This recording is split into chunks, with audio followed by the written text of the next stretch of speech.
Hi everyone, today we will talk about how to fix WhatsApp auto-back problem.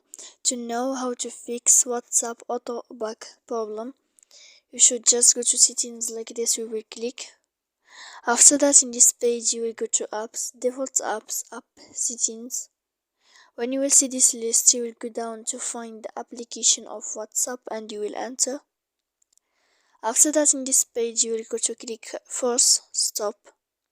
When you will end this, you will enter to storage.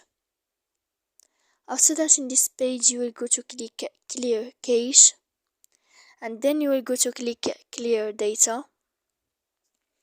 And after all that, you can update your application so that you can know how to fix WhatsApp auto back problem.